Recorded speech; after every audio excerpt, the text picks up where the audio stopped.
अस्सलाम वालेकुम दोस्तों, आप देख रहे हैं इन्फो विद ज़ीशान और मैं हूं आपका होस्ट ज़ीशान खान मागरे।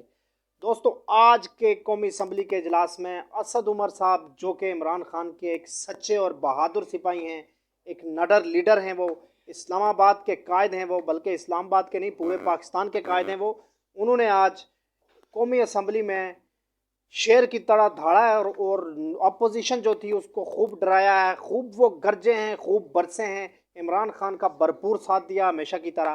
तो दोस्तों, आपको दिखाते हैं कि असद उमर साहब आज कैसे बरसे, कैसे गरजे।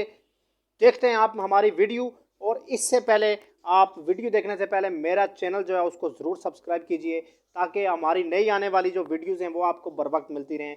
बेल आइकन पे भी क्लिक कीजिएगा ताकि आपको नोटिफिकेशन जो है वो बराह रास्त मिलता रहे। तो दोस्तों, चलते हैं आज की वीडियो की तरफ। बड़ी खुशी है कि आपने इनको बोलने का मौका दिया, क्योंकि ये जो तकलीफ आपको सुनाई दे रही है, ये तकलीफ हो क्यों रही है?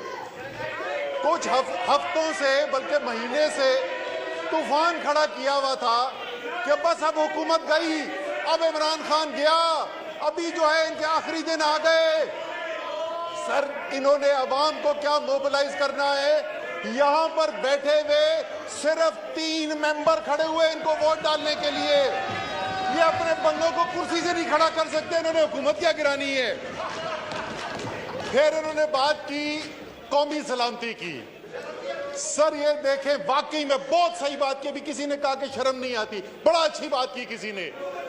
सर, ये इनको शर्म नहीं आती कि वो हुकूमत जिनके वजीर आजम, जिनके वजीर दिफा और पता नहीं कौन कौन से वजीर, कोई माली के अकामे पे, कोई धोबी के अकामे पे, कोई नाई के अकामे पे बाहर नौकरियां करते थे, वो हमें दर्ज दे रहे कौमी सलामती का। जो मोदी को, जो मुसलमानों के खून करने वाले नरेंद्र मोदी को अपने घर पर बुलाते हैं, इनको नहीं बुलाया था। ये तनख्वाहदार मुलाजिम जो है ना, इनको नहीं बुलाया था। बुलाया किसको? मोदी को। साड़ियां भिजवाई, तोहफे। आप तो हमारे भाई हैं, वो कौमी सलामती की बात करते हुए अच्छे नहीं लगते सर। अच्छा सर, फिर ये कह रहे थे, अभी डरा रहे हैं कौम को, स्टेट बैंक का एक्ट आएगा, तबाही आ जाएगी मुल्क को। मुझे पता क्या याद आ गया स्पीकर साहब, आज से कोई 1.5 साल पहले दुनिया में कोरोना आ गया, पाकिस्तान में भी कोरोना आ गया, तो एक साहब अच्छे भले, एक से बात अच्छे भले भागे हुए थे, मुल्क से भाग के लंदन में छुपे हुए थे, वो भागे भागे वापस आए, अपना रेज्यूमे उन्होंने अपडेट किया, जॉब एप्लीकेशन उन्होंने अपडेट की, और इधर आके उन्होंने लहराना शुरू कर दिया, मैं बचाऊंगा। वो किधर है? सर, फर्क इनमें और हमने ये है, सिर्फ सादा सा फर्क है, ये डेंगी पे काम करते हैं, बेचारों को खुद ही इश्तिहार निकालने पड़ते हैं, खुद ही अपनी तारीफें करती हैं। हम कोविड पे बात काम करते हैं, वर्ल्ड हेल्थ फोरम हमारी तारीफ करता है, वर्ल्ड इकोनॉमिक फोरम हमारी तारीफ करता है, नॉर्मल सी इंडेक्स इकोनॉमिस्ट मैगजीन का कहता है दुनिया में नंबर 1 पाकिस्तान है, दुनिया तारीफ करती है। फिर इन्होंने बोला, सर पाकिस्तान की आवाम क्या कह रही है?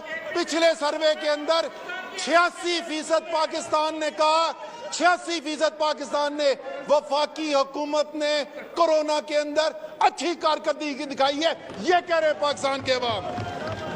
फिर इन्होंने बात की कि पब्लिक, ये जो ऑर्डिनेंस जिसकी बात कर रहे हैं सर नाअहल हुकूमतें 5 साल उन्होंने गुजारे, 5 साल इन्होंने गुजारे, ये इदारा इनके भी नीचे था।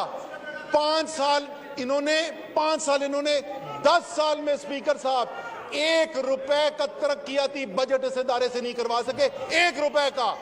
अल्हम्दुलिल्लाह पिछले 4 महीने के अंदर 400 अरब रुपए से ज्यादा के तरक्याती प्रोजेक्ट्स की इसी इदारे ने मंजूरी कराई है, और 600 अरब रुपए की अगले 6 माह में कराने जा रहे हैं।